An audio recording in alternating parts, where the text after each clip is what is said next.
at one last time and walked away, and the boy brushed himself off. Then suddenly, he caught me looking at him. I swear, I didn't do anything wrong. What happened? I'm an idiot. A pen fell out of her bag, and I just wanted to slip it into her bag. But that's when she noticed me and lost her mind. Anyway, you want it? We started talking, and it turned out his name was Zach, and he just moved into my neighborhood. And soon, we were hanging out almost every day. We had a ton in common, like our love for hiking and video games. Even Cass got along with him, and sometimes joined in for movie nights. Once in 11th grade, the three of us were going to a party, and Cass came down in a store. Everyone gave her the weirdest looks, and Zach and I nearly died trying not to laugh as we carried her out of there. She fractured her arm and had to wear a cast for 2 months. A few weeks later, the town's power went out on a really hot day. Zach just got his driver's license and asked if I wanted to drive a few hours away to a beach for a swim. Of course, but I can't really ask my mom for money. She works all the time. Really? Is that why you talked him out of dating my friend Ashley? What? You know about that? Ashley heard you tell Zach that she was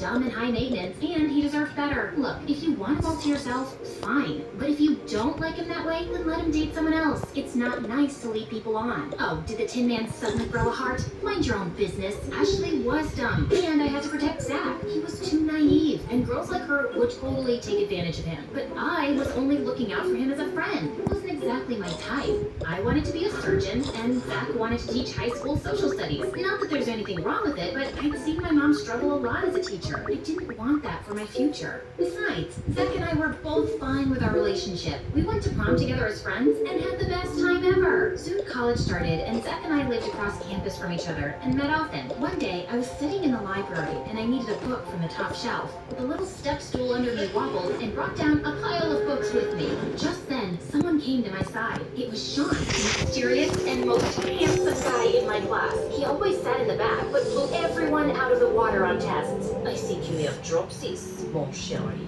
Oh, thanks. Come now, you're in my class. Yes, maybe we could be study partners. Yeah. Sounds great. When I say Sean was amazing, this guy was amazing. He was brilliant and explained things to me in ways my professors never could. He brought me delicious French pastries and laughed at all my jokes, and let's be honest, I'm not that funny. His parents owned an airline company, and he was going to medical school only because he got bored one day and decided to apply. Everyone wanted to be around Sean, and for the first time in ever, I was popular by association. Only one person didn't like him. He's a total jerk. You're blinded by his swoopy hair and fake accent. I saw him yelling at the teacher the other day for giving him an A instead of an A+.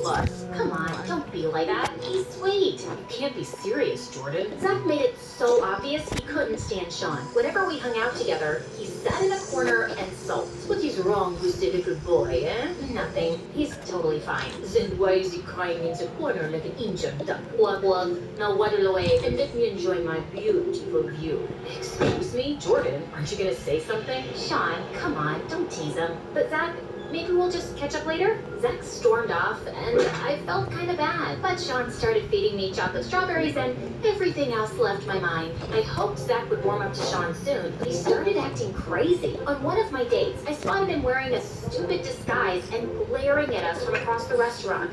Another time, he just happened to be at the movies where Sean and I were, and he took the seat between us. Zach fed me popcorn and wiped my face every time I drank soda, and I wanted to punch him. Then one day, Sean arranged a rugby match, and Zach said he wanted to join too. Are you crazy? Do you know how intense it gets? You think I'm not strong enough or man enough, huh? Yeah. They're gonna mash you like a boiled potato. I can play it rough, Jordan. You don't need to worry about me. And then he let out a weird war cry and jumped into the field. Oh man, this was gonna be painful to watch. And of course, he got injured within minutes, and I had to take him to the ER for stitches. We started drifting apart, and I missed him, but I was really busy with studies and Sean. After graduation, Sean asked me to marry him, and of course, I said yes. I couldn't believe how amazing my life was turning out. Mom threw a little engagement party for us, and Sean's parents even flew in from France. But when I went to introduce myself, I overheard them talking. This place smells like old people. I thought Sean said she was becoming a doctor. Don't eat anything here. They don't even have chefs. The girl's mom made everything herself. I turned to leave, and of course, Zach was right behind me, and he heard everything. Is this really the type of family you want to marry? very into. I can't do this right now, Zach. I pushed past him and left. I was planning on confronting Sean about his parents' comments, but wedding planning took over. Cass was my wedding planner, and she was a nightmare to work with. But she did take care of all the arrangements just in time. On my wedding day, I felt anxious. I hadn't really forgotten what Sean's parents had said, or Zach's disappointed face. He stopped answering my calls soon after the engagement. Hey sis, what's wrong? You're marrying your freaking friends. Look a little happier. It's just that I am doing the right thing, right? Is this about Zach? I just thought he'd show up is all. I bit back my nerves as the music started playing. Mom and Cass walked me down the aisle together, and I followed. Sean looked gorgeous standing up at the altar. He smiled at me, and I forced one back. But just as I started walking, the doors burst open. Zach was standing in the doorway with a freaking child who was crying at the top of his lungs and then came running to me with open arms. Mommy, please! You said you were gonna get milk for pancakes. You said you'd make pancakes if I stopped pooping in the closet. And I did, Mommy, I did. Please come back. Don't leave me. What the fudge? Everyone was staring at me, and Sean looked furious. I dragged Zach out the door. What do you think you're doing? What is this? You have a child with him? How could you keep this from me? No. What? No, I don't. That's not my kid. How can you say that? How could you just deny your own child and what we mean to each other? Things turned chaotic after that. I knew this girl was trash from the start. Humiliating us like this. How dare you? But I'm just glad we found out now and not years down the road. Who are you calling trash, moron? No one speaks about my family like that. Sean, don't you believe me? And do you really have nothing to say to your parents? I knew I was marrying below my station, but you were smart and pretty, and I thought you would learn our sophisticated ways. But this I won't tolerate. I was clearly wrong about you. I almost punched him, but he left with his parents on his tail. Mom and Cass were handling the guests, and I turned to Zach furiously. How could you do this to me? You just ruined my life. And who the heck is that child? My nephew. And I just saved your life, Jordan. Those people are not you. You care about others. That's what I always loved about you. You changed when you met that rich jerk. It's none of your business. As my friend, you should be happy that I'm happy. Like you were happy for me and Ashley, or me and Taylor, or me and any of my other girlfriends you convinced me weren't worth dating. Look, that's different. You just wanted me to take care of you while you kept your options open for someone better. Admit it. You can't start blaming me right now, Zach. You've gone too far. I don't want to see you again, ever. Later that week, I found out Sean had flown back to France and was getting married to this girl his parents had wanted to set him up with. I couldn't believe he moved on so quickly. Cass tried to cheer me up with a junk food movie night, but it wasn't working. I just don't understand how Zach could sabotage me like that. He's supposed to be my best friend. Well, it pains me to break it to you, sis, but you haven't been a very good friend to Zach. What? He's the one who ruined my wedding. Remember? The guy has loved you for years, and you knew he did. But you led him on all throughout school. He had plenty of girls swooning over him, including me. Wait,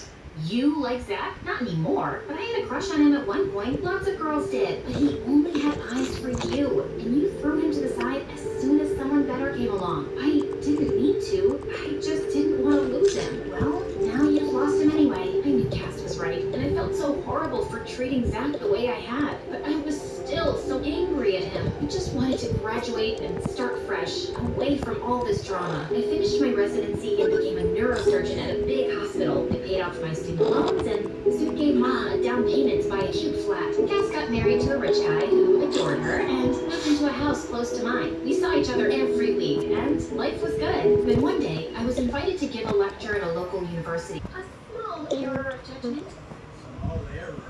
Your small error may have catastrophic consequences for our national security. Sorry, what? I thought this was a private security company. I recruited people like the book that could train to be the very best. Every code we write and every firewall we construct has massive importance. You've caused a major breach. And now I have to fix your mess. And I was clearly wrong about you.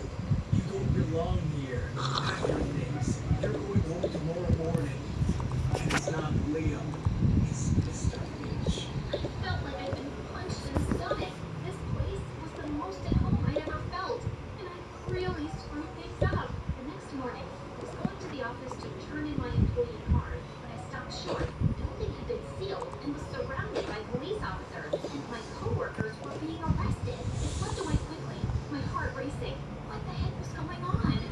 thing I could think of was finding Liam. If he hadn't been arrested already too, I made my way to his place and rang the buzzer a few times, but no one answered. Then I overrode the code of the security lock. The door clicked open. I had just taken a few steps when someone lifted me and pushed me to the ground. And I found Liam on top of me with a chopstick. Emmy, how did you get in? And why do you know where I live? It's a top secret location. We always found that locked store where I worked at before, so I'm very familiar with the software. And I hacked your smartwatch to track your whereabouts a few weeks ago. Just for fun, I swear. With a chopstick?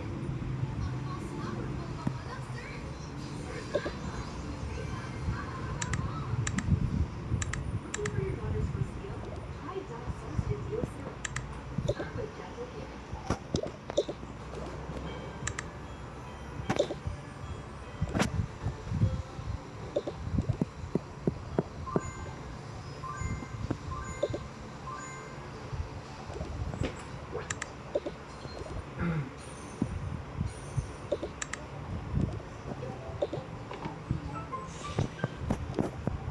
Get up. Why are you even here? As I went to the office and everyone was getting arrested. Well, it's all your fault. What? Since our security systems were down after you downloaded that virus, something invaluable was stolen from us last night. And now, we think, just go home. Look, Mr. Finch, this is ridiculous. There are plenty of problems in your security system that I've been studying for the past